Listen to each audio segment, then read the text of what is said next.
Hi, I'm Susan Campbell, and welcome to my cooking series. It's called Essential Cuisine, A Journey from Seed to Soul.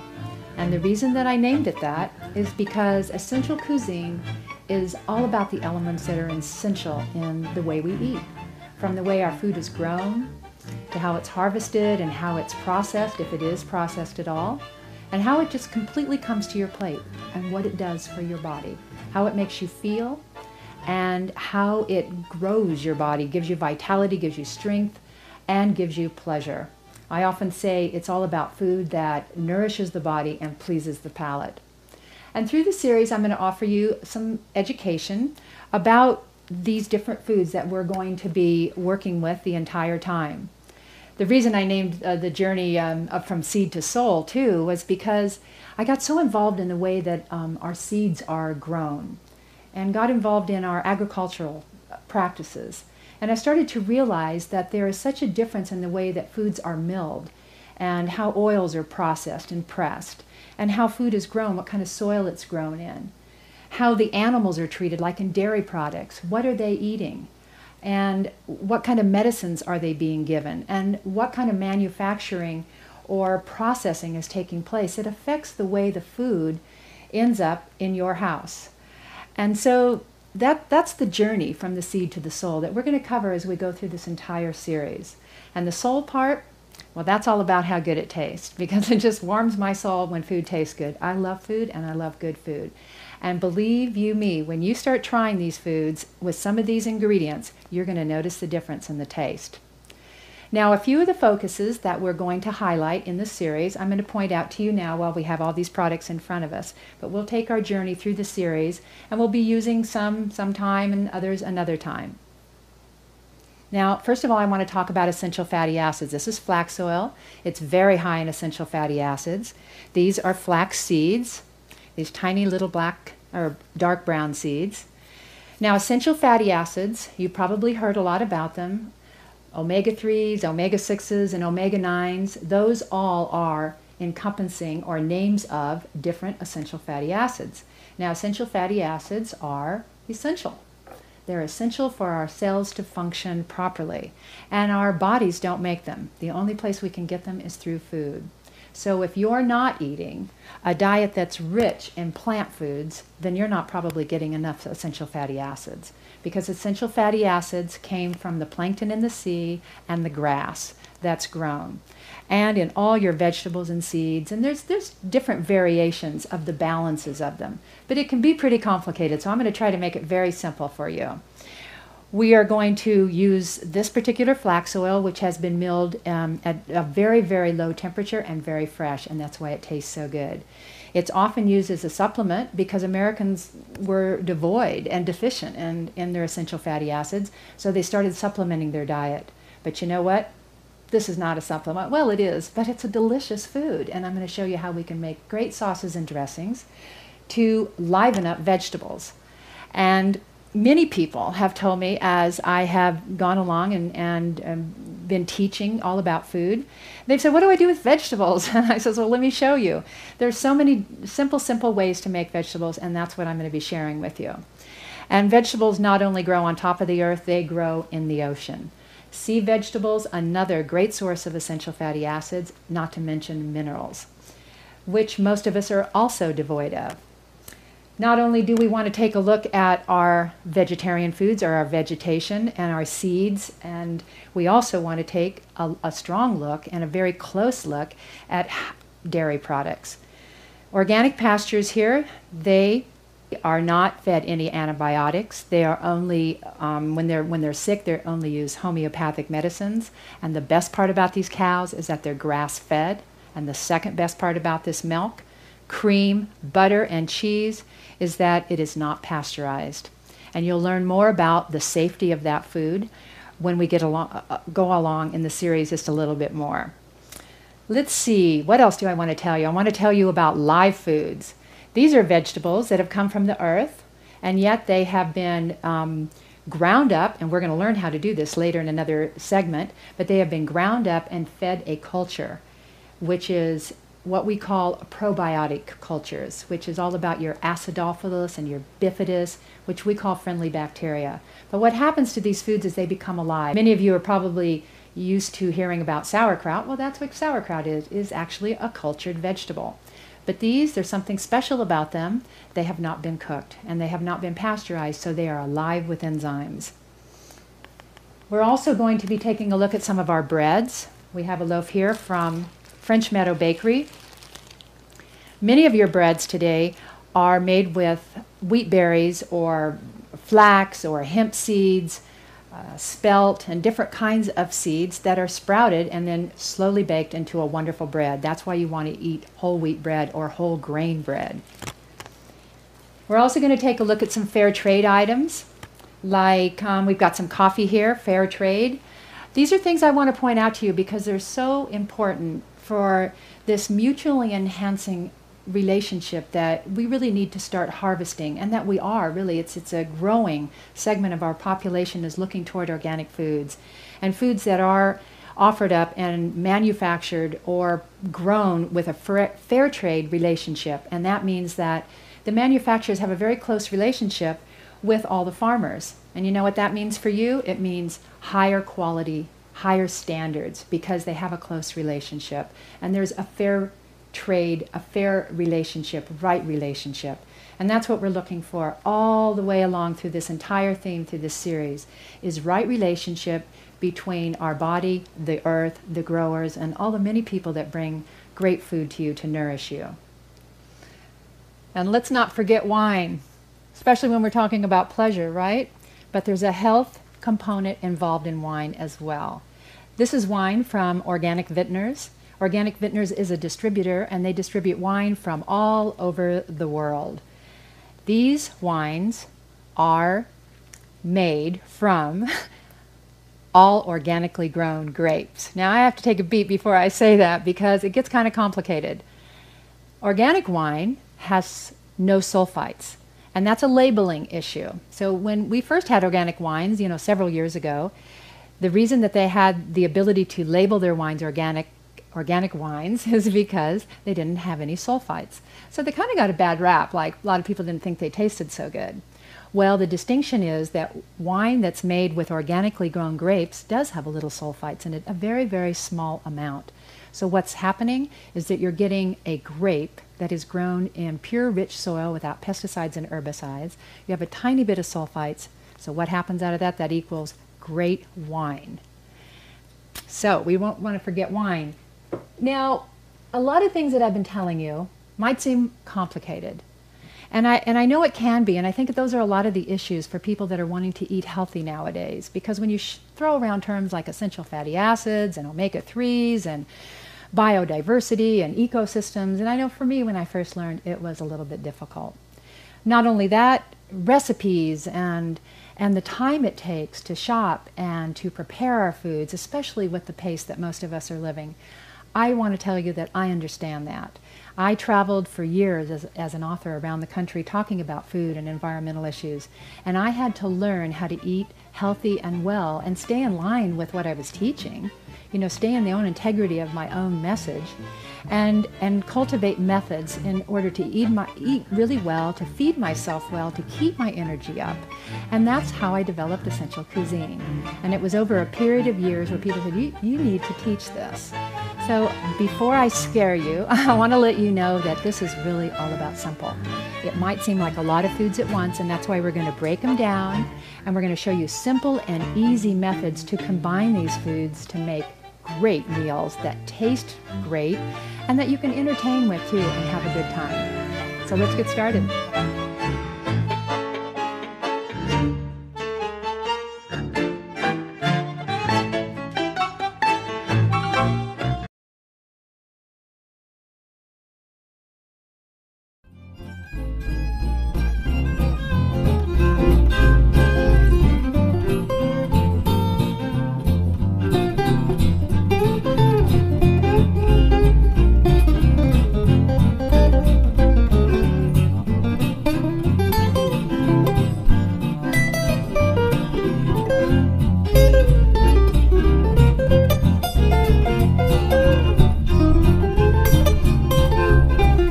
And now the fun part. Oh, gosh, it's so good. It's divine.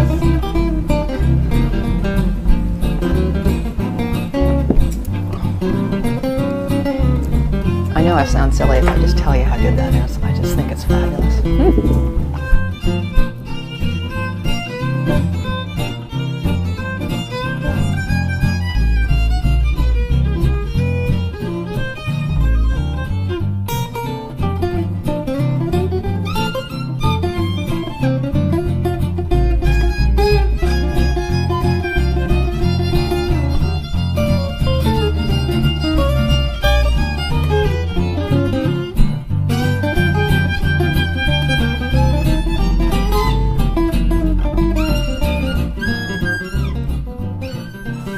Probably wonder what I'm doing here while I'm playing. This is so much fun. These are all sea vegetables. And I am going to create a couple of things here that I like to always have stocked in my pantry. And that's what this segment's about. We're not going to really put it with any food or anything. We're just going to prepare it so that you'll have it on hand, or we'll have it on hand as we move through some of these recipes. First of all, remember when I told you about sea vegetables? Minerals, essential fatty acids. This is an incredible food source. It's my favorite way to eat them. You see, we have dulse, we have laver, which is nori, we have alaria, kelp, sea kelp. Now, many of you know about sea kelp because you see it granulated in the stores that you can buy it and use it as a condiment. And then we have dulse. I think I might have mentioned dulse already. And then we have a mixture here of sea vegetables called sea lettuce. Each one of these seaweeds, just like your vegetables, have a different mineral component or might have a different vitamin and other nutrients component to it. And because of that, I like to take a little bit of each, put them in the blender, and make up my own mineral mixture. And that's what I call it. I'm going to ground it up. It's going to come in a bunch of different flakes, and they're going to have a lot of different flavors. So what I'm going to do later on is sprinkle it on my food. But first we have to ground it all up. And so, you know, if you do this like once a month and you have a nice big jar of it, you'll always have it on hand. And trust me, you will be so happy, because what simpler way is there than to just sprinkle it on your food after you've made a salad or steamed some vegetables? And not only will you be giving yourself all of these minerals, but you won't even believe the difference in the taste. I mean, not too long ago, I made a salad or something, and I forgot to put the sea vegetables on, and that's because I'd run out of them and I hadn't made any new ones yet. I was about halfway through the salad. I couldn't figure out what was missing. It was the sea vegetables. They really add a lot of flavor. So I've already taken quite a few of these and put them in this blender. And now I'm going to blend them. And then we'll get them all ready for the jar. I'm going to blend this portion that's in here now, and then I'm going to put the rest of these in here so that we have a nice big jar to take us all through the series.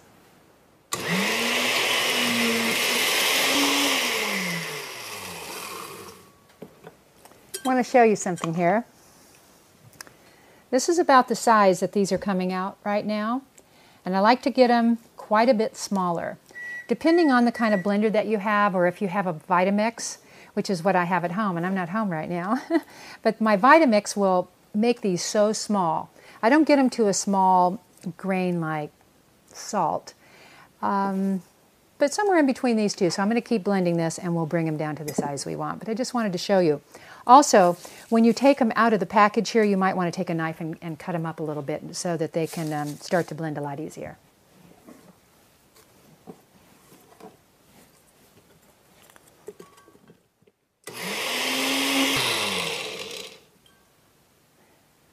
If you use a Vitamix, be prepared to have the dust from the sea vegetables go all over the place. It's really kind of fun.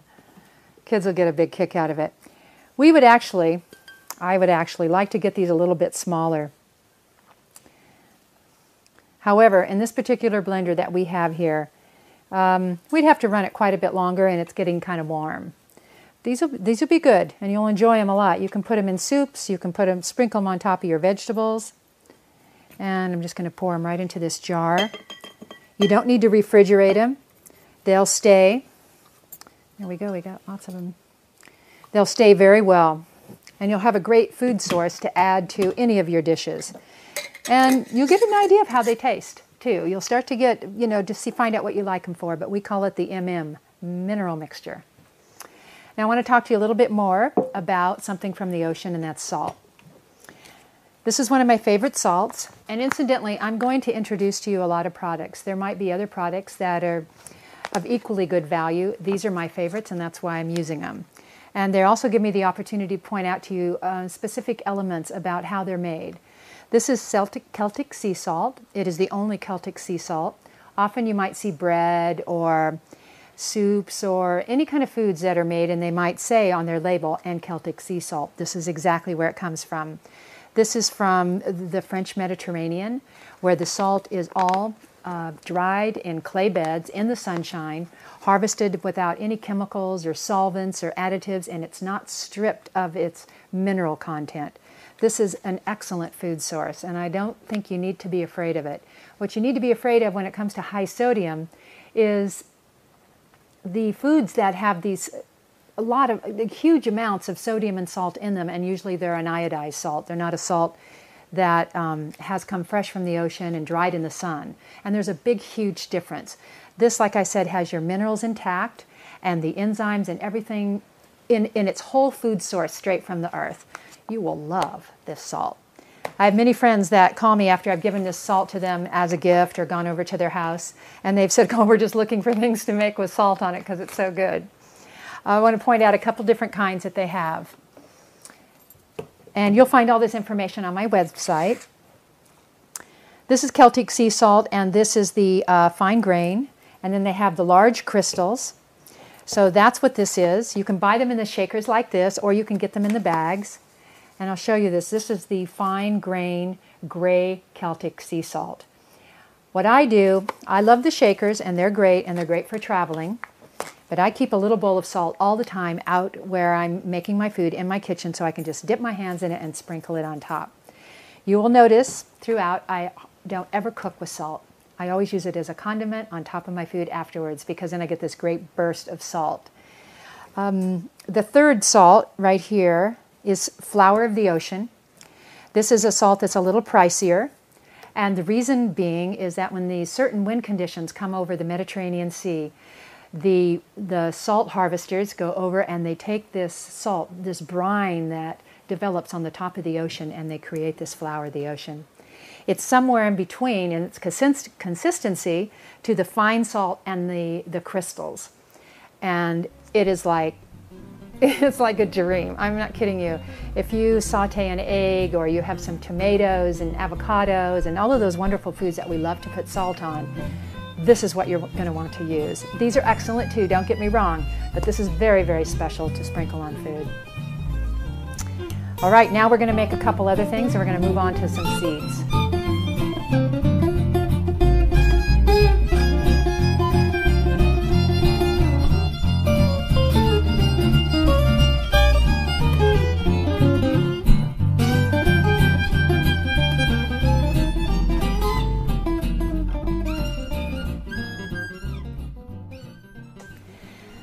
I'm going to point two of my favorite seeds out to you, and we're going to grind them in a coffee grinder so that they'll be, again, available for some of the dishes that we're going to make, just like we did the seaweed.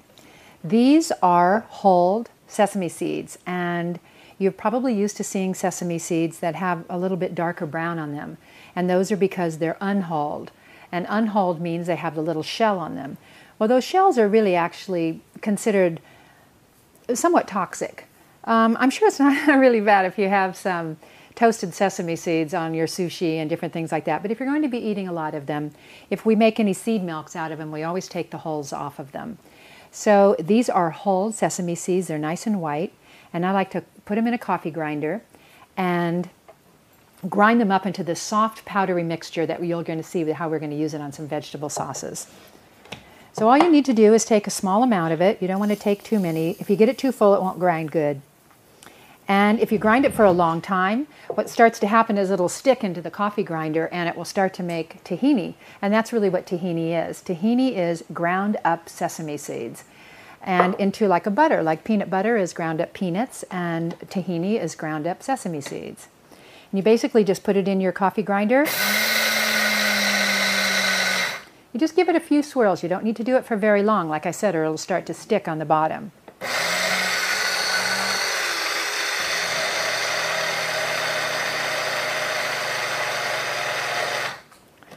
That looks perfect. I'm going to show you this nice powdery mixture. See how nice and powdery that is, and you'll get more acquainted with it as we move on. So I'm going to put it here into the jar, and it's a very good idea to keep these in the refrigerator. And the reason you want to keep them into the refrigerator is because they're seeds and they're full of oil, and I'm sure you've heard of like sesame oil. Well, these seeds can go rancid over a period of time, so you want to keep them refrigerated. So I'm going to go ahead and grind a little bit more of these, and then we'll be back and we'll grind up some pumpkin seeds.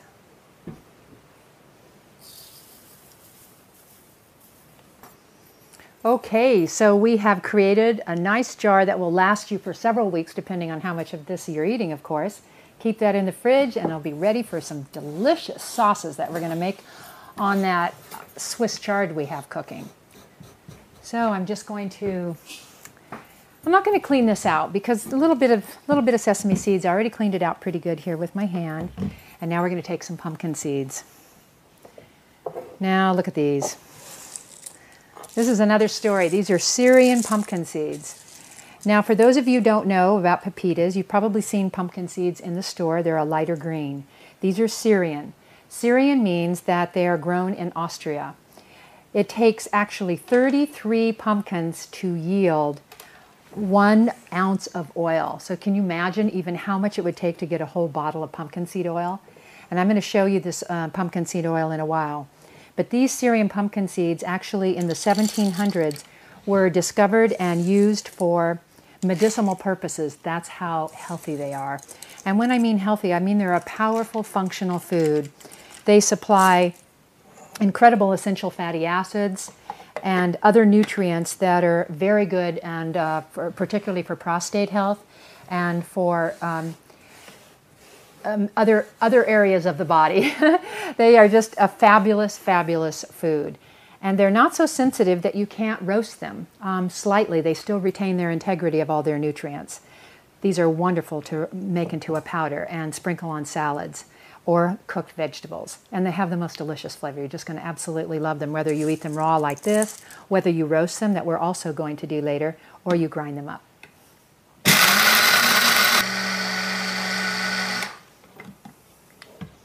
Now, look at this. Look at those beautiful color.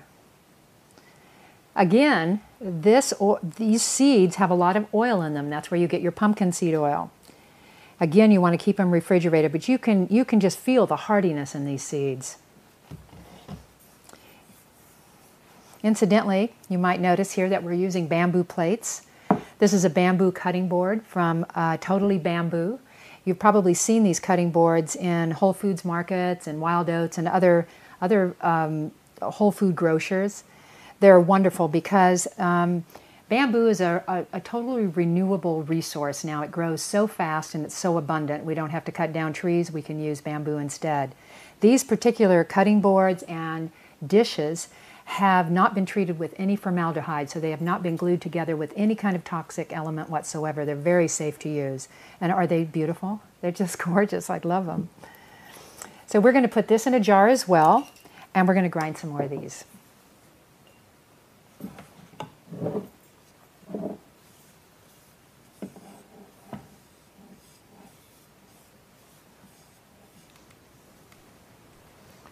These seeds have the most nutty flavor, and sprinkled on top of a salad or vegetables, it creates a dimension of flavor that I'm sure you're not used to and that you'll absolutely enjoy.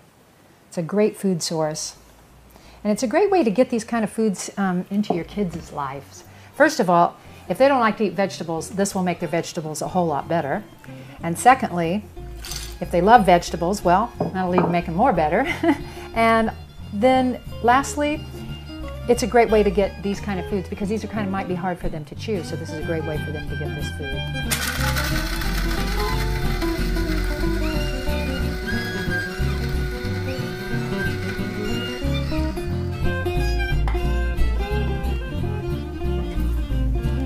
All right, that's a good enough amount for us, I think, for what we're going to be making today. We made our mineral mixture so that we have that ready for us to put on our salads. We have our sesame seeds, they can be put in your fridge, and we have our pumpkin seeds. We have great salt, And in the next segment, I'm going to introduce you to these incredible flaxseed oils. We'll put these together and voila, we'll have these great sauces on all those vegetables that are steaming.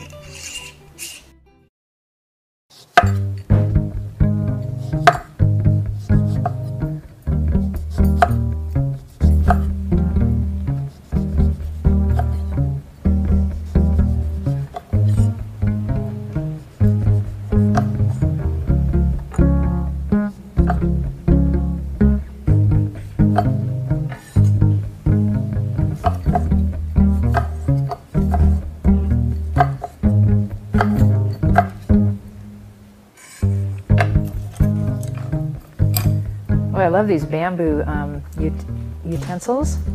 These knives are sharp. They're completely made of all bamboo. No formaldehyde. Spoons are awesome. They're lightweight.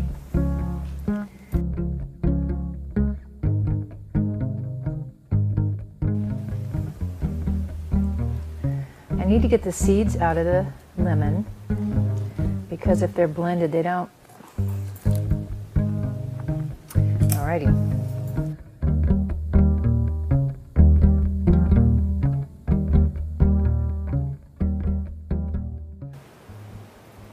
Good morning. Well, it might not be your morning, but it's morning for us up here in the Northwest. It has been raining for 5 days. And so we decided we would start our series this morning with breakfast because we're all very hungry.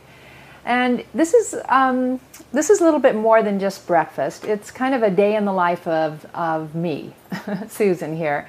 I have so many of my friends that ask me, oh, what do you make? Or what do you drink then? Or what's that? And so I decided to do a segment on just little snacks and kind of a day in the life of things that I like to put into my diet or into my breakfast, lunch, and dinner every single day. And they're quick and easy, and I use a lot of these great ingredients that have essential fatty acids that I was telling you about. So we're going to start with a drink that I make very often, which is just a bunch of water. I like to take at least a little bit more than half full in my blender because I make enough to maybe drink the rest of the day.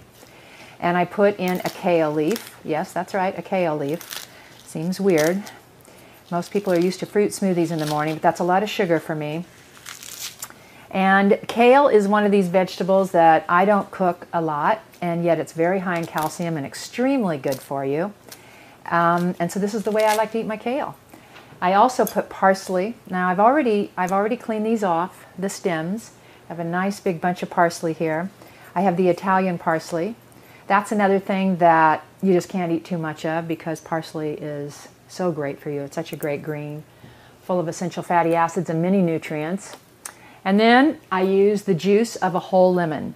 And I've already cut up a whole lemon. I peeled it, and you want to take the seeds out and just put the whole lemon in there and all these little pieces of greens and a tablespoon about of soy lecithin.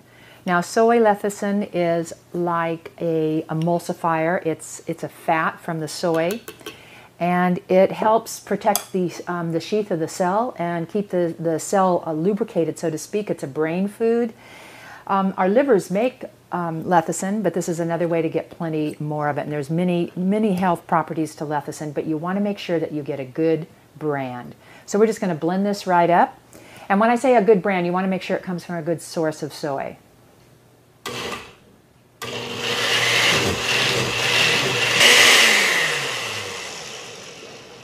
I'll tell you what the lecithin does too. It makes it really frothy, and it gives it just enough fat in it to make it delicious. If you don't want lecithin, put a tablespoon of flax oil. Yum. It is just fabulous with flax oil. It's very lemony, so it's sort of tart, and it's just green. Not too long ago, I made it for a friend who came over, and he thought I was making like a sweet smoothie or something, and he took a drink, and he went, "Ooh, whoa, that's so different." But I love this. This is alkaline. It feels really good in my tummy, and it's something I like to eat or drink upon waking, and I'll just sip it. I can't eat a lot of food when I wake up, so I kind of nurse my body along for a couple hours, just having a few sips of things. Sometimes I'll take this in a thermos and take it out in the day with me and sip on it through the day. But what you have here is a couple of kale leaves and some parsley and a lemon, which is great for the liver, and it just tastes good and it's very refreshing.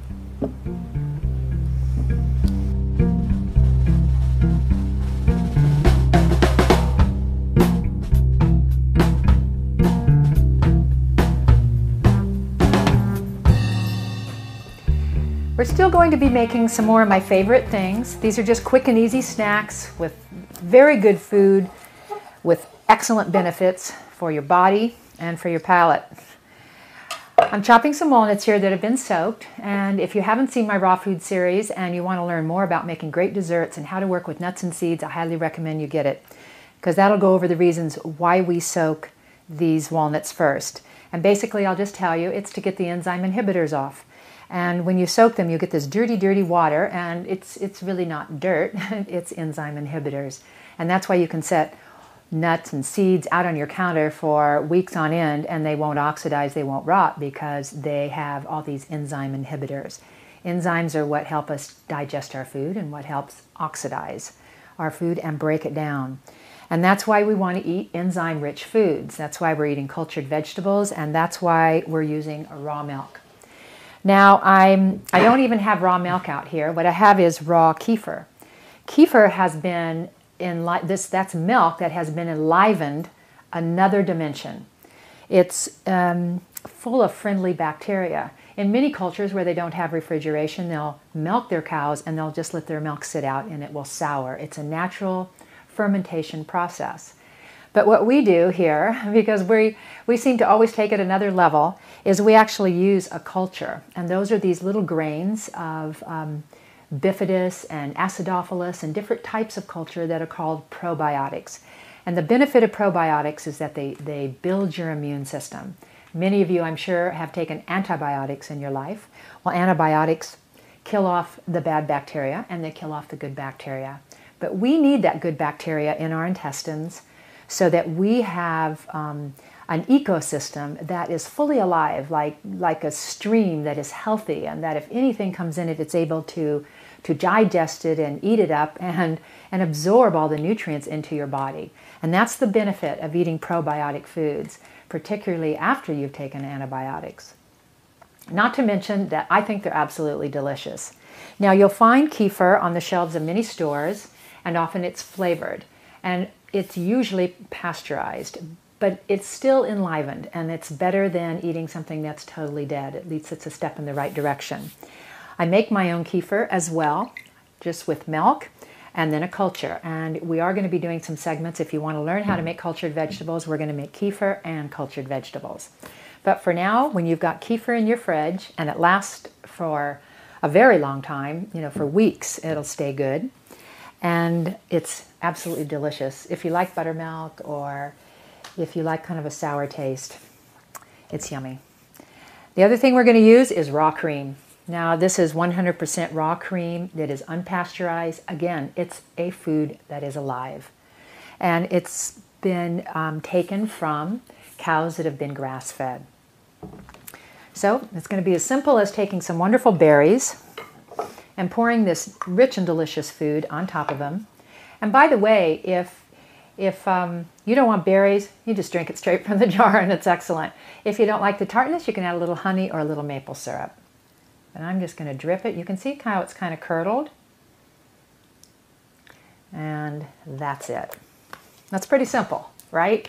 There's no excuse for not eating well. People think it's more expensive too, and it's not dollar for dollar. If you aren't buying junky food anymore, and you buy a lot of things in bulks, like we bought these walnuts in bulk. We're going to be using a lot of other seeds and grains, all in bulk. And this is this rich, delicious cream. This is so good.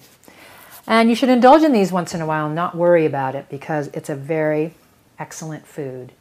Excellent for your digestion, excellent for your skin, excellent for your energy. Good fats are very important. And we'll just sprinkle them with some walnuts. That was a very simple dish to make. And look how healthy it is. You're getting great berries, you're getting nuts and seeds with essential fatty acids, and some yummy live culture.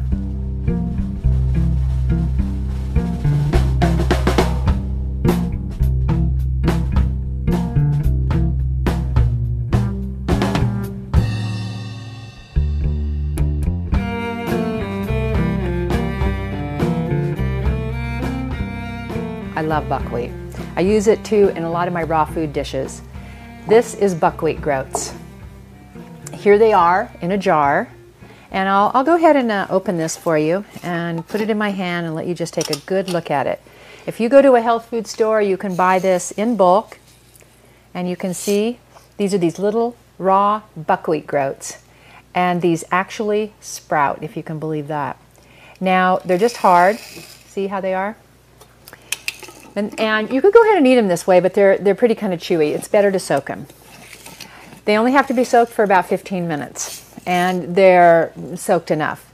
Now these we soaked overnight, and actually if I set them out and during the day, and actually they were set out last night to start sprouting, but it's so cool here that they didn't sprout.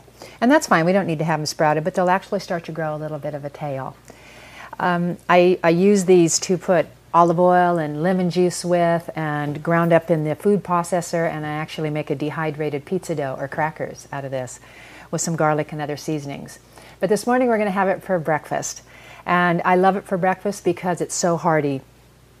Now if I were to make a smoothie, I like to put them in smoothies too because it will create a thickness. When these were soaking, and actually I do have some soaking. And I want to show you these because it's important that you understand some of these things when you start working with these, so it doesn't scare you and you go, oh my God, what happened here? You can see that this is really thick. See how thick that is? It almost gets kind of gooey. Same with flax seeds. If you soak flax seeds, they'll get gooey. And by that I mean just like thick, like almost sludgy. And that's why they're good for binding things. If you use flax seeds that are soaked, they often use them in baking instead of an egg. Same with these buckwheat groats. If you were to put them in a smoothie, it will thicken the smoothie, especially when they start to ground up. So just remember that after you soak them for about 15 minutes, these have only been soaking for, see, it even gets kind of foamy. They've been soaking for about an hour. And you can just rinse them in the colander here, and rinse them really good, let them drain, and then they're ready to eat, just like that. And they taste great. So I'm going to put these here.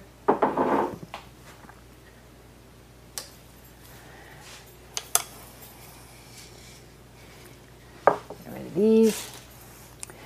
Okay, so this is the way I make my breakfast. I take not a lot of these because they're quite filling. So I take about that many. And I'm going to set these over here. Then I add some coconut cream. I did this just like we did the fruit salad.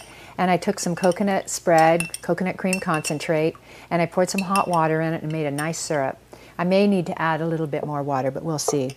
And that's only because I like to make it like a cereal. I'm going to put a banana in it, and I often make it with chopped apple. That's another one of my favorite ways to have it. But we're just going to put a little bit of banana.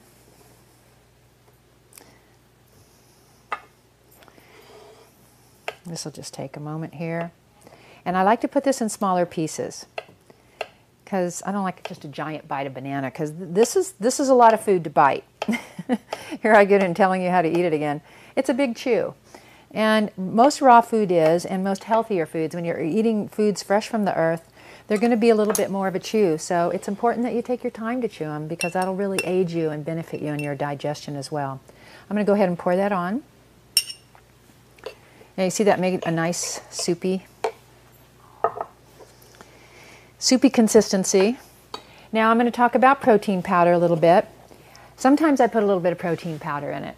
And I use J-Robs, and the reason I use J-Robs is because they have such a variety. They have a soy protein, they have a whey protein, they have an egg white protein, and they are very high in protein. They mix with water instantly, and they're sweetened with stevia instead of aspartame or any sugar, and they absolutely taste delicious. I think it says here on the label that it's outstandingly or remarkably delicious, and it's true. It is the best tasting protein powder. And they make little packets. So I often will take this with me sometime, like my pack and go, and then all I have to do is get a water somewhere or a juice, and it just mixes right up with a little shake or a little spin, and I have a nice protein drink if I'm out in the afternoon and I need a little bit of a lift. So I'm going to put, I don't like to use a whole scoop. A whole scoop is 24 grams of protein. I just use a half because it's a strong flavor too, and because when I say strong, this is vanilla, has a strong vanilla flavor, and once more, it's sweetened. It's sweetened with stevia. And if you're not familiar with stevia, stevia is a natural herb that is a sweetener that is good for you. It doesn't have the negative effects like aspartame and some of your chemical sweeteners.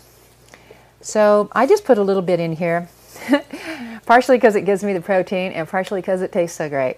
And it has that wonderful vanilla flavor. If you don't use it, you can add a little vanilla to this. So there we go. That's all there is to it. Then I have to have some flax. And if you saw one of the other segments when I talked about turning this upside down, well, that's what I did, and I want to show you now why it works. So I'm going to take the top off, and let's hope that it works really great. Oh, it did. See all the lignans there at the top? See how those are all there? I love the taste of these. So I like to have, you know, a nice little bit of it in my cereal in the morning. Now I'm just going to move those out of the way, let them plop back in, and then I'm going to pour my oil. And I'm going to take like a good tablespoon of the oil. There we go. And mix those lignans in. Isn't that great? Now this has, you know, this is enough fat for a good breakfast, high energy, something that's going to last you throughout the day. If you eat this, you want to eat it at least a couple hours or an hour and a half before you do a workout. But this sustains me for the longest period of time, and it's so yummy. Let's clean this off.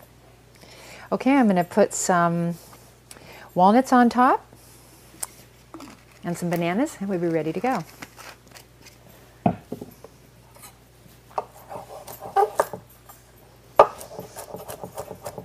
Like I said, I really like this a lot with an apple.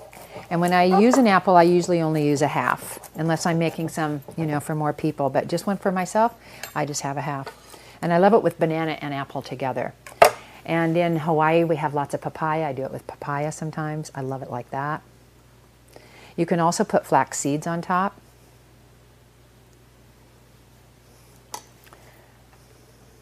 And because you have walnuts, you've got another really good source of fat there. Let me break those apart. And that's it. That's really that simple.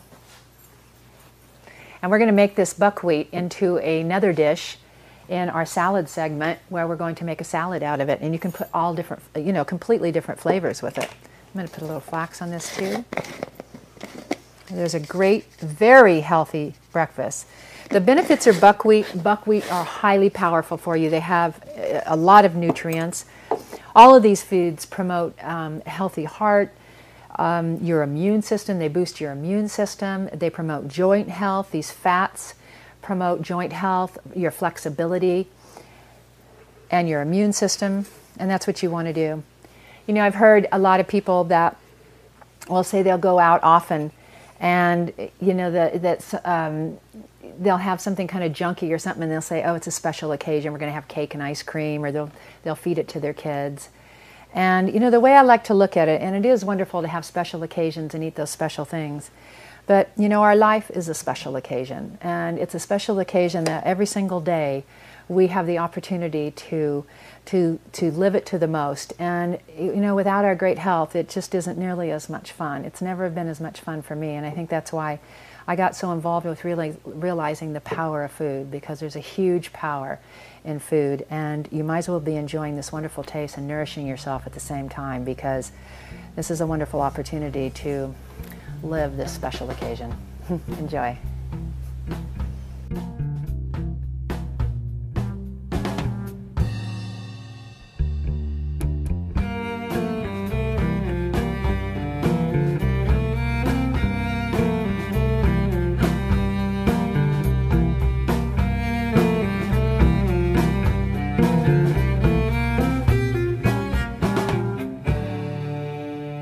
These are my favorite quick snack, easy ideas of just merging some of these great foods together to make a great meal. I'm going to put some avocado and tomato and basil on toast. And I often eat this for brunch. Like if I have a smoothie or something like that in the morning, then I love to have this for my lunch when I'm really hungry. Or if somebody comes over, like a friend comes over, it's also something that's wonderful to make for them because it's tasty, it fills you up, and it's so full of good food. You know, you can't go wrong whenever you get the right ingredients. If you get organic food, good ingredients, good wholesome foods from the earth, everything will always taste good, particularly if you use good salts and you use cultured vegetables to complement the food. It will always be divine. It's the ingredients that matter. I'm going to grab this toast. Now, in this particular toast, I love olive oil, and I'm sure that everybody loves good olive oil. But for on the bread, and I know this is a pretty fatty meal, I'm going to put just a little bit of coconut oil. And why is that? Just for flavor. And is it really necessary? No. But you know me, I love all these different flavors. You're probably getting used to that right now, and you probably think, oh my God, I can't believe she eats so much of this fat. But it's not very much. It's really not, and I think that good fats are important because they're what keep your skin looking radiant and keep your joints flexible and help you to digest your food as well and keep you, like I said, essential fatty acids are essential because our cells need them to function properly. Period. End of story. And the only place we can get them is from food. So you might as well start eating this and enjoying it. So a little bit of coconut oil. And then we're going to place these avocado. Oh, you know what I'm going to do? I'm going to put some basil on here first because it's a little bit easier to eat for me when I put the basil on first. And you'll notice some other herbs that I have here. I have cilantro and parsley. And I like to keep fresh herbs in my fridge at all times. And sometimes I can't eat them all. And so I'll always have parsley, and then I'll get cilantro like once a week. And I love having fresh basil. And just start putting them on your foods. You don't have to wait for a fancy recipe. Just start including them on all your dishes. You can't believe how much they enhance it. Even if you have like something that doesn't call for herbs. A plain salad, a couple of basil leaves will wake it up. And you just get this crunch of this incredible flavor. Oops. So we might put, you know what I'll do? I'll put cilantro on one of these. And then we might chop some and sprinkle it on the top. But they always seem to fall off on top, so that's why I put them on the bottom. Sometimes it's easier to do things backwards. So it's as simple as laying the avocado down. And if you want to, this has got a little bit of a brown spot on it, so we'll use this one. There we go.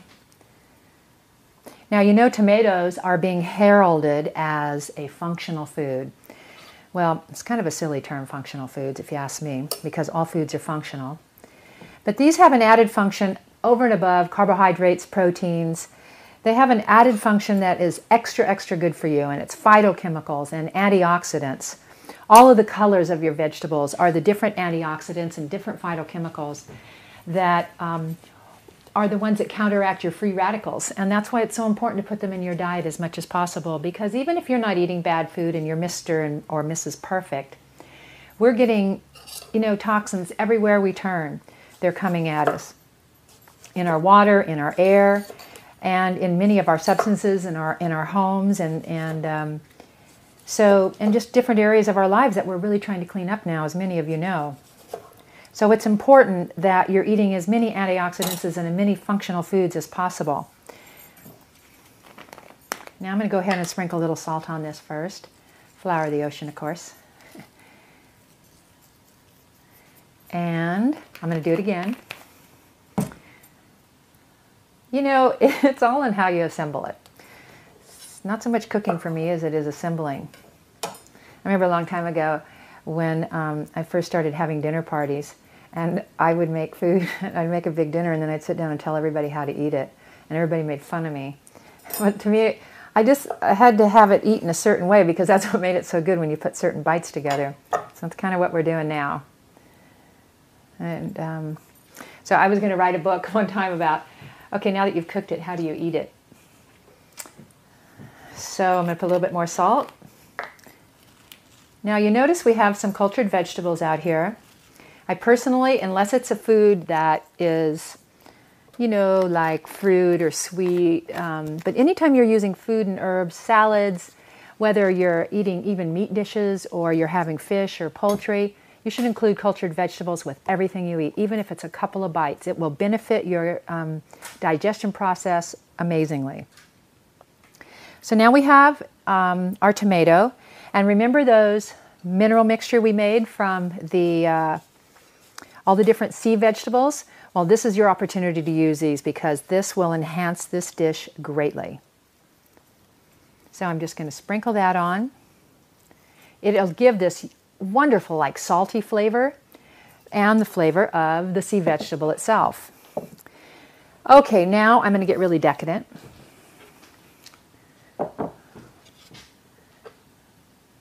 And I'm going to pour olive oil on the top. And let's just slice a little bit of this parsley.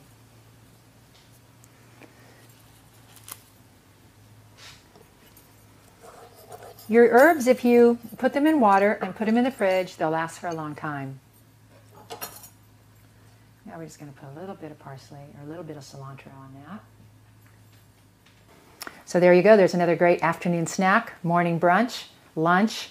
And this is an easy pack and go too, because you can always carry an avocado with you because it's in a protective shield skin that will hold it. You can grab a tomato, and you can usually go to work if you've got bread there, and you can assemble this sandwich very easily.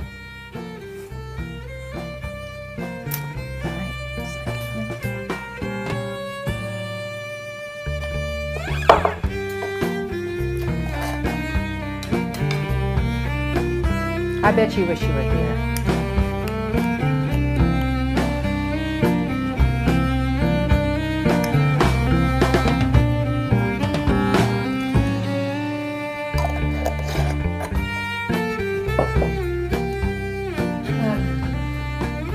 I bet you've been noticing these beautiful candles I have out here.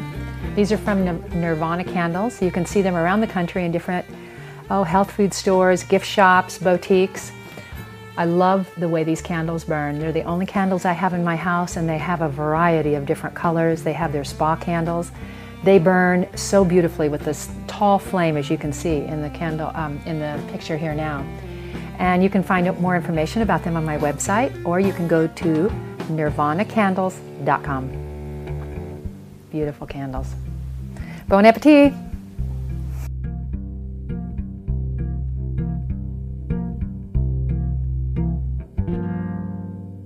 Bet you wonder what this is. Well, I'm going to tell you. This is coconut cream concentrate. I have a couple different kinds out here. This one particularly is from Wilderness Family Naturals. And this one is from Tropical Traditions. And I just want to point out to you some variations in the way that some of these coconut oils are made.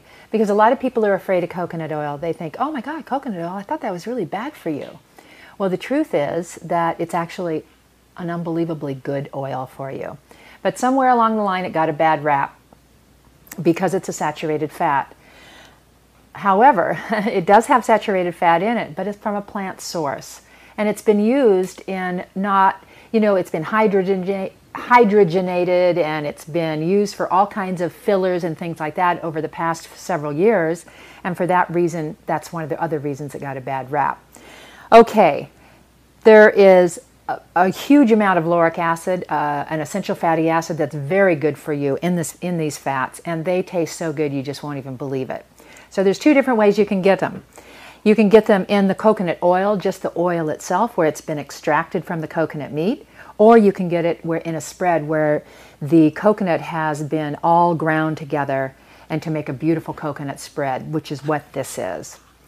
Now, because coconut oil is solid at room temperature, because saturated fats are solid at room temperature, you can see right here in this oil from Wilderness Family Naturals that it's white like snow. And because it's cool here in the Northwest, it is all solid. So you want to have your toast pretty warm so that it can spread, because even this coconut spread here was kind of clumped together. I just want to show you this, how this was just kind of clumped together. So as soon as I put it on the toast, though, it melted right away, as you can see. Now, if you want to heat it, all you have to do is set it in a pan with a little bit of water around it, and then it'll melt, and then it's a lot easier to use. Now, where I live in Maui, in Hawaii, it sits liquid in my shelves. Now, that might seem, oh my gosh, isn't it going to go rancid? No, it doesn't. This oil and the cream will last for years. And actually, so far, I know they have a several-year shelf life. So it's liquid, and it can stay that way as long as you don't contaminate it with other food.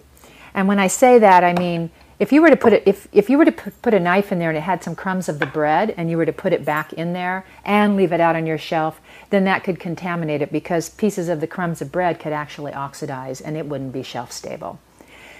If you were to put it in the refrigerator, it probably would stay good because it's being cold, so it no longer has the heat to oxidize it.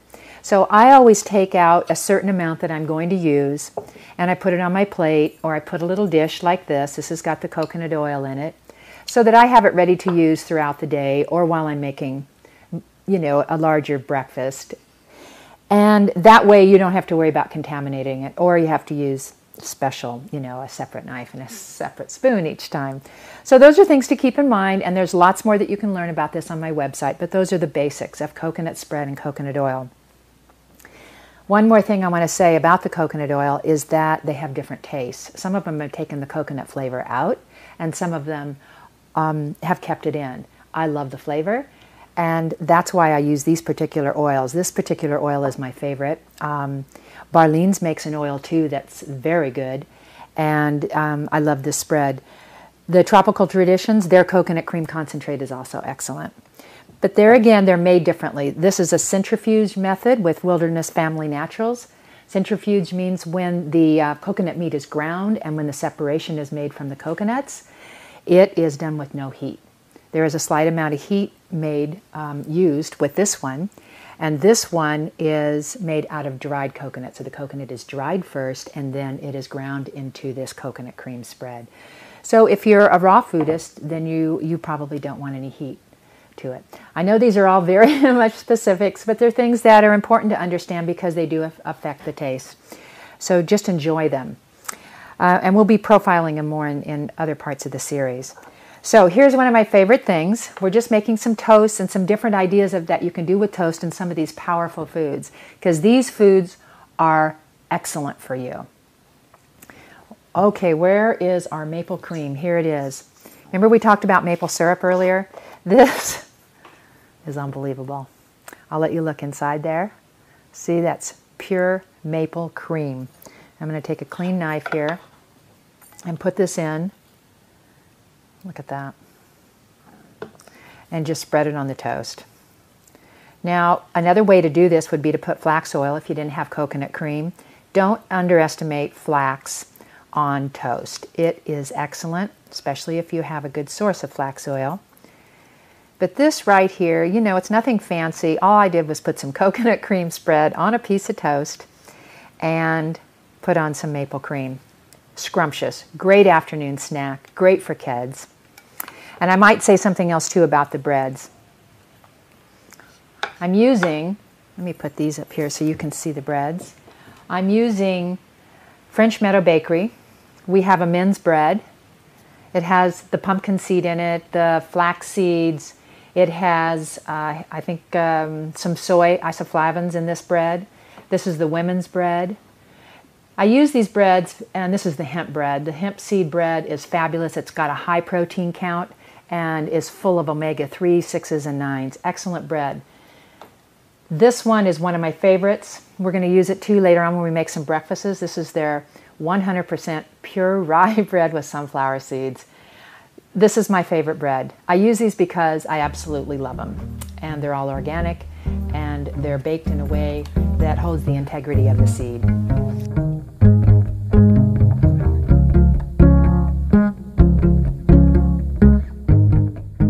This time, I'm going to use some flax oil with some kimchi. I'm going to show you a trick about flax oil.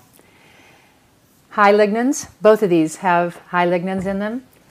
They all float to the bottom, and I mean there's a lot of them that get like that thick. So what I do when I first get my oil and I first use it, I shake it a lot, and often the lignans have gone to the bottom.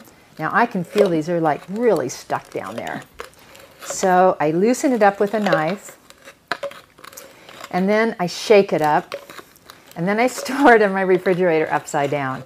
And that way the lignans are all on the very top when I open it. And I just take out as many as I want, and then I pour my oil. If I'm making a smoothie, I love the lignans inside the smoothie because they taste so good. And I don't want them just at the bottom when I'm all done with the oil. So this is the way I enjoy them. You can hear that noise. Let me show you what they look like. Oh, I should have brought this up and showed you. Well, you can barely see them on the end of the knife there. You see them? They're thick. I could bring you a big clump, but I can't because I already stirred it. Oh, wait a minute. I feel one coming. Well, it falls off on the knife. But we'll show you another time after this is sitting upside down for a while. So now, these lignans are all mixed up in there very well. I'm going to put the top back on, if I can. There we go. And I'm just going to squirt it on the bread.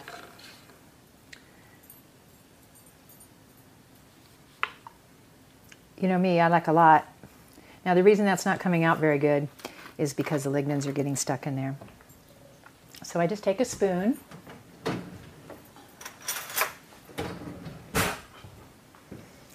and pour it on. See how thick that is? You see that? Very, very good and thick. And those are the lignans. And this is what makes this oil so good. And don't be afraid. It's good to eat your starches with a good oil, a good fat, because it's going to help you digest them. Okay, just leave that there. Another thing about your flax oil, you want to make sure you get the lids on as soon as possible because we want the least amount of air to go in there as possible because they're going to last longer. And then you want to put them in, store them in the fridge. But I store them upside down. Okay, this one I'm going to put kimchi. Kimchi is a cultured vegetable.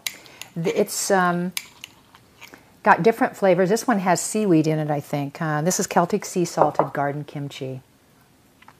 What's yummy about these is that they have this great sour taste to them.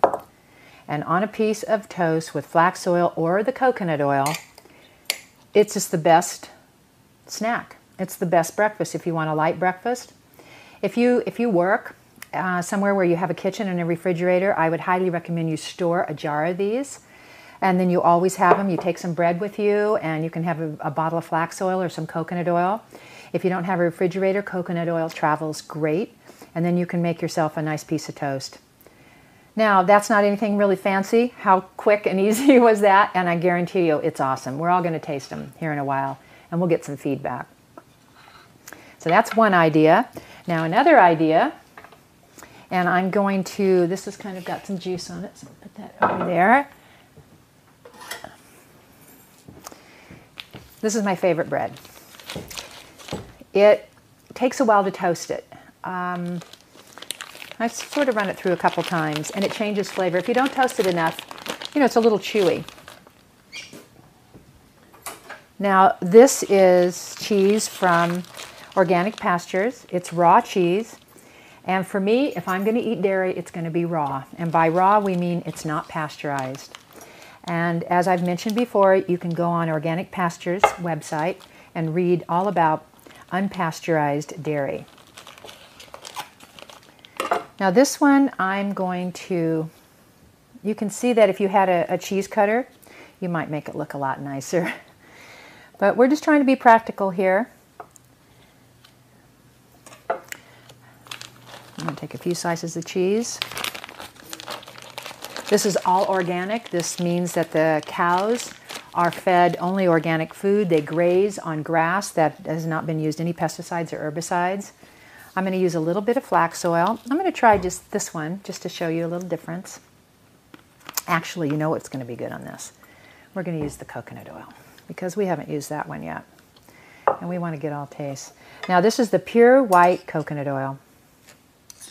There are some people, for medicinal reasons, for healing reasons, for losing weight even, that are putting 4 tablespoons of this in their diet daily. Don't be afraid of these fats. Now, you should check with your doctor, of course, if you're dramatically changing your diet. But I'm not talking about eating copious amounts of them. But to get the right amount of good fats in your diet daily is very important. So you can see, because the bread kind of cooled down a little bit, this didn't melt instantly, but it will here over a few minutes. I'm just going to put some of this great cheese on here. And then I'm going to top it with some cultured vegetables. This is the Zing salad, and it's made of beets. This is a food that is alive, absolutely alive. This is so great for your digestion. Not to mention that it tastes great. You know, you get this creamy taste, this nutty taste from the bread. Then you get a sweet taste from the bread, actually, because nuts are sweet, and the flour has it's a starch. And then you get this nice sour taste, and then you get this creamy cheese. Now they make the cheese in salted and unsalted. And incidentally, there's many dairies around the country that do make raw dairy. And you just have to check them out on the internet. Organic Pastures is in California, and there's different laws for all the states, so you just have to check that out, and you can check on our website too. So we have 3 ideas for toast: using the fats, using great bread, and using some cultured vegetables. So there you have it, some simple and easy snacks, and what I have in the day in the life of me.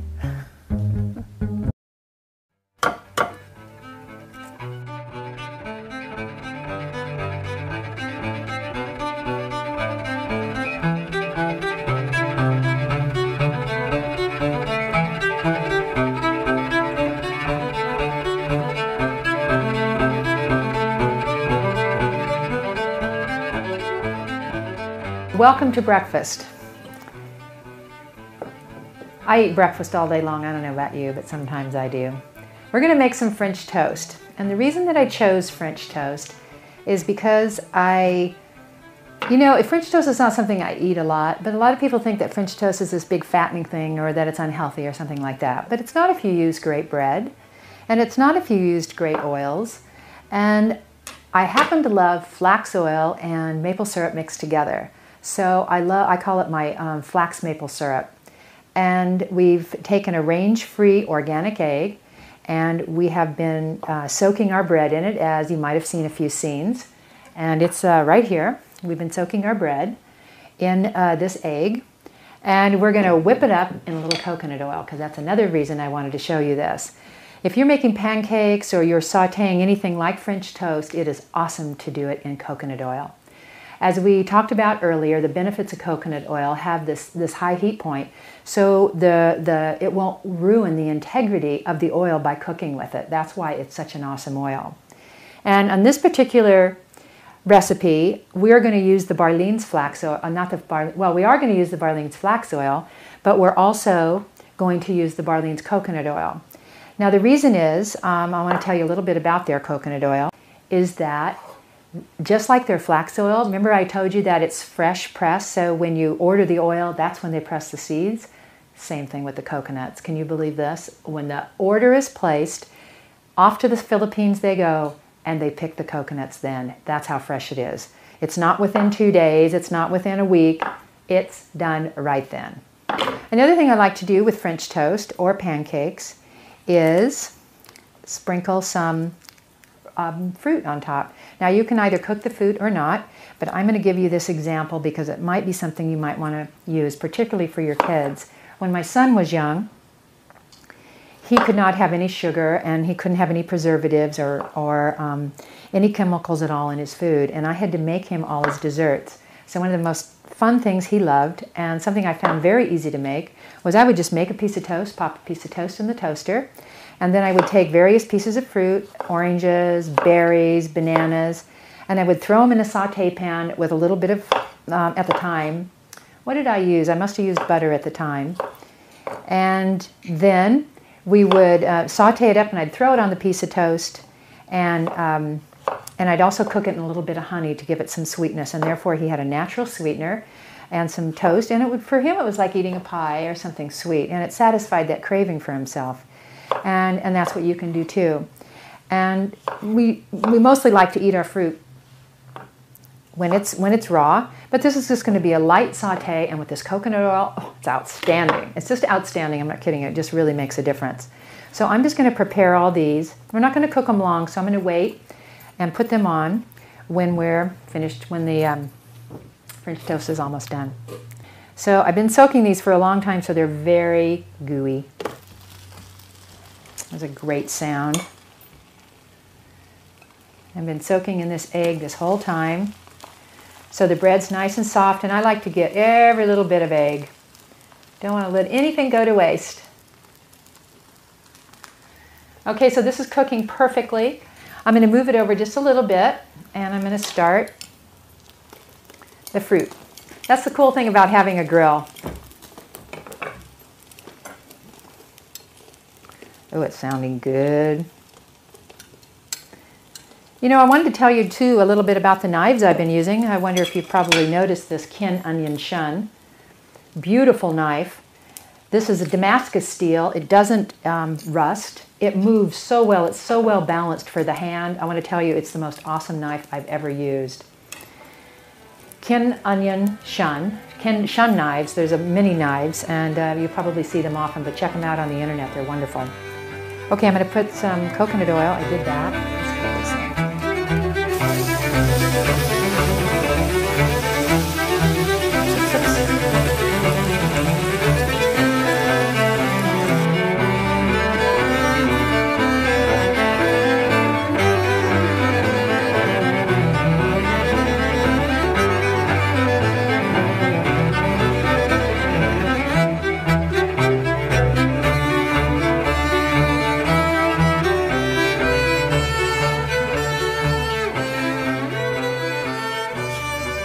Oh, the smells awesome. I'm not kidding you. It just smells so good. I know I'm not kidding you. We just took the grill away. We wanted to be able to give you a clear shot here into how we're making our sauce. Now I'm going to take this bamboo fork, these wonderful instruments, and we're just going to pour that right on top. Oh, this looks so good. You know what's kind of fun about it too? It has this kind of tartness, even though it's sweet fruit, but you know sweet fruit often, especially berries, they have a little tartness to them. There we go. And now for the flax. Now what you could do, if you were me, I mix flax oil and some maple syrup together and I keep it in my fridge. I use it for different things together. Move that around, and I'm just going to squirt this flax all over the top. Now the reason I like flax oil on this instead of butter is because I love the flavor. It's simply for flavor. It's another way for me to make sure I'm getting my essential fatty acids. And if you're feeding your children in the morning, this is a great way for them to get it. And they're going to love it at the same time. Okay. Whoops, here we go. I'm just going to pour this straight on. We don't want too much because it'll overkill it, even though you can never have too much maple syrup. You know what I call my oil segment? We call it a la oils because it's all about putting the oils on top after we make the food. That's what we did with the vegetables. We put the oils on top. We put the oils on top after we cook the food because these oils you don't want to cook with. So we put them on top. So we call it a la oils, just like a la mode. So French toast a la oils. A la flax maple. We decided that we wanted to put some walnuts on top, and actually I put walnuts on top of everything. I love walnuts. Walnuts are one of the nuts, other than flax seeds, that are very high in omega-3s. And that's why they're such an excellent nut for you to have. I carry them in my car. But the one thing you need to know about your nuts, all of the nuts that you buy, you should keep them refrigerated. Because remember when I told you about the omega-3 and how sensitive it is and how like flax oil needs to be refrigerated or kept cool and not oxidized? And that's the same thing with the nuts. They can go rancid just like the sesame seeds. So you want to make sure that you keep them cool. So I don't leave them in my car for long periods of time, but I'll definitely grab a handful and put them in a little bag or something to take with me during the day because they're a great afternoon snack. Great snack for any time. But this is really there you go. Now it's French toast, a la oils, a la walnuts.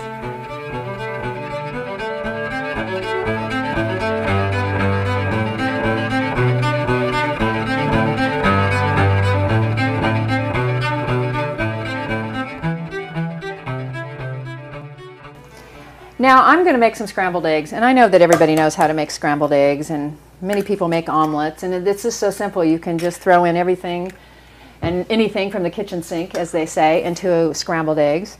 Well, that's just all we're going to do here. I'm just taking some of the leftovers and some of the foods that we've worked with over the last couple of days, and we're going to make a wonderful scrambled eggs breakfast. You know, I'm trying to come up with a clever name for this, and I actually don't have one. Ooh, I'm probably making some noise, huh? So I'm just going to scramble these eggs up, just mix them up. And of course, you know what we're going to saute them in. That's coconut oil. So I have some right here, and I've got the grill going. I've got a couple of pieces of, this is the mince bread with all the nutty seeds in it. So we're going to put those on, I'm going to have them all toasted. We're going to scramble the eggs and put them on top. And this is already sort of toasted, so I'm just going to place it here on the grill to warm it up. Now, I had this breakfast at a restaurant once. It was kind of similar to this, and it gave me the idea because, quite frankly, before I had it there and before I made it, I never thought of putting my sweet potatoes or squash, those winter squashes, that then when I have them left over, just little pieces. Gosh, it just makes the most beautiful color and just the greatest flavor in scrambled eggs. So that's what we're going to do, because we have, remember we did a sweet potato segment, and so we're going to use a little bit, or it's a yam, not a sweet potato, a little bit of cheese. We have some wonderful green olives that have a lot of flavor. We're going to put a little basil in it, and a little bit of spinach that we had left over. So it's basically just a leftover. And I'm doing it so I can give you the idea of throwing these things together. Now, the way that I usually do my scrambled eggs is I like to put it on the grill, and I'm hoping it doesn't travel around too much here.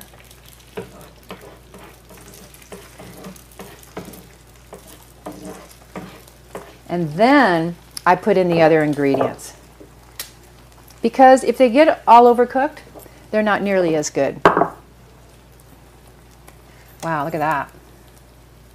And it becomes lightly scrambled. And I think that's the key to good scrambled eggs, because you don't want to overcook them. When they're overcooked, they don't have the same flavor. Oh, doesn't that look beautiful? I love the colors. And the way that I'm going to serve it is right on top of the toast. Now I'm going to turn this grill off because these are done. I'm going to take this toast, and this one I definitely want to put a little bit of the coconut oil on it. You know, it's starting to warm up in here. If you've been here with us for a while, it's been so cold, and so we've had the coconut oil has been really hard. But as we can see, as the day's moving on here, and we're getting a little heat from the lights in the oven, and this grill right here, then oh, these look great. Then the coconut oil is starting to soften. Put this right there. Let's grab this plate. Oh, this looks so good. We're all really hungry too, and this is our last. I like to put the toast like that. Let me turn it around this way for you. And if you put the coconut oil on the toast, you'll love the flavor of this. Now, when you're cooking the eggs in the coconut oil, you don't need to use much. Remember, a little goes a long ways. So those are wonderful flavors. Now I'm actually going to take the basil, and I'm going to chop it, or just kind of tear it here probably. Now I am going to cut it. And just sprinkle it on top. Now you could use parsley, and you could use fresh cilantro, whatever you have. I would just want to encourage you to keep fresh herbs on board, because when you have them and you just use a little bit of a sprinkle of them, you'll just get this great burst of basil flavor. And it's the combination of those that are so yummy. I'm going to put a little bit of our mineral mix. Put it around the plate there. I want these to stand on its own. Some of our great salt. This is Flower of the Ocean. Just sprinkle it all over there as much as you want. Again, you'll notice I didn't put the salt while I was scrambling the eggs. Again, we want to let these flavors just come to life all on their own, to stand alone, but still have a combination together. I'll put some fresh pepper on that. Oh, does that look great? there you go. Or if you were having company and it was a Sunday morning, you could crack open a nice cold bottle of champagne and have a beautiful brunch. Bon appetit.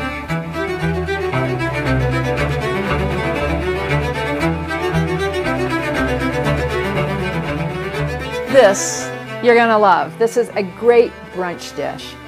I got 2 pieces of toast going, and I'm just gonna put them on the grill here. We already slightly toasted them. I'm gonna get them warmer. I call it pumpkin seed eggs Benedict, and it's really not eggs Benedict because there's no hollandaise sauce, but there's a pumpkin seed sauce. And whenever I say it to anybody, they go, "Oh my God, that sounds awful." You just wait and see. You must try it at home. It's really fun. Even my brother-in-law, who's a very conservative eater, he said, I was pleasantly surprised. But when he was watching me make it, he thought, "Oh my God, do I have to eat something she's making?" Oh, but he's a good sport, and he always says he's pleasantly surprised, so that's a good sign. I'm just going to spread it around here a little bit. Now, we've had some spinach. We do have some spinach over here that we just sautéed, and that just took a couple of seconds. So we're going to put this on top of the toast. I've got the toast warming right here, and what I'm going to do is I'm going to sauté a couple of eggs, and then I'm going to put the spinach on, and then I'm going to put the ground up pumpkin seeds that we ground up in the coffee grinder. These are the pumpkin seeds, the Syrian pumpkin seeds. I know we've showed these in some of our other segments, but just in case you haven't seen them, these are the Syrian pumpkin seeds, and we ground them in a coffee grounder, and we made this great powder. And that's the pumpkin seed powder here that we made. And you'll see more of it as we work with it, but I just want to let you know what you're in for. And then we're going to just top it. This is another a la oils dish where we're going to put the oil on top, and we're going to use the Syrian pumpkin seed on one of them, and we're going to use the Barlean's Omega Man. If you'll recall, the Omega Man is flax oil, but it has the Syrian pumpkin seed oil in it, so it has this great flavor. You've got this nuttiness of the flax seeds and the pumpkin seeds together. This is pure pumpkin seed oil, and although it's divine, it's also very strong. So I don't want to overpower the dish. I like it both ways. So that's why I'm going to show you both ways. I'm also going to show 2 different pieces of toast. This is the rye bread. Now the reason I love the rye, it's chewy, it's a little harder to eat, maybe because it's a big pile of food. But this rye is the most delicious flavor. It's a very sweet berry, and it's got the sunflower seeds in it. Yum. And this is the hemp toast. So we're going to use the hemp toast for another one, for another nutty flavor. Okie dokie, I think this is ready. I'm going to put the eggs on. Now, I like to do this with the eggs over easy, because I think what makes this dish delicious is, there we go, it's just a little bit crooked, is that the egg yolks are runny. If somebody that you're serving this to doesn't like runny egg yolks, it may not work for them.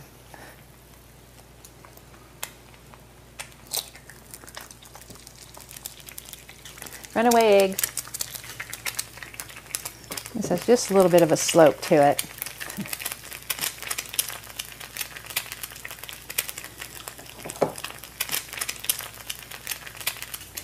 Okay, I'm going to start with while the eggs are cooking, I'm going to put the bread down and grab the spinach over here.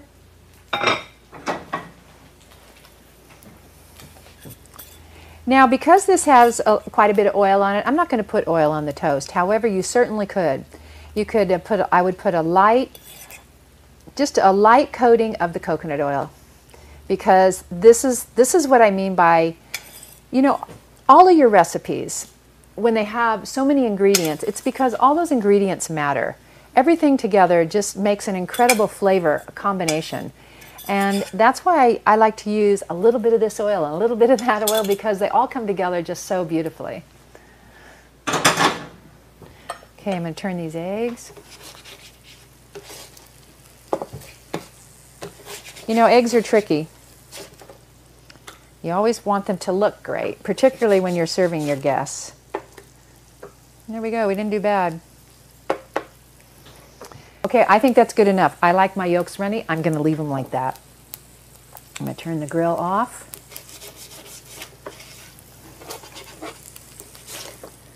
And we're going to slide that egg right on there. Sometimes I put 2 eggs on top. If I know I have a hearty eater and I want to have lots of yolk, I'll go ahead and put both eggs on top of 1 piece of toast, especially if it's this big piece of toast, like the rye bread, because it's quite a bit larger. Okay, let me just push this here a little bit. There we go. There's the eggs. And now the fun part. We're just going to sprinkle this lavishly over the top on both of them. And it covers up the egg, okay, this one I'm going to use the Omega Man. And because I don't want to squirt this, I'm going to use a spoon. Oh, let me get a spoon.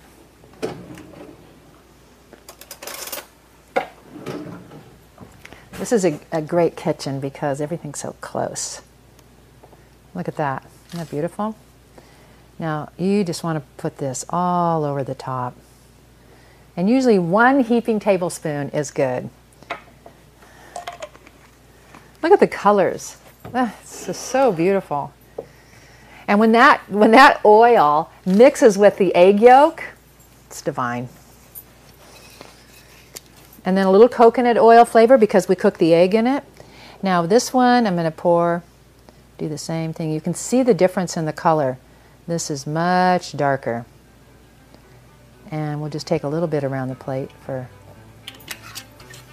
effect. All right, now I'm going to take a little bit of our mineral mixture that we talked about earlier, and I'm just going to give a little bit.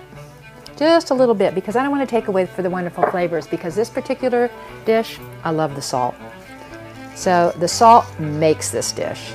And again, it's all our salt. Salt's on afterwards. We don't cook with it. I don't cook my eggs and salt them while you cook them, because what will happen is the salt will disperse and the whole egg will just have a different flavor. If you have the flavor of the egg in its integrity of its own flavor, the way that it came from the chicken, then you'll get that flavor, and then you'll get the burst of salt with it, and that's the way I think they're just divine to eat. So there we go. We have 2 dishes, 2 different variations of pumpkin seed egg spin dip.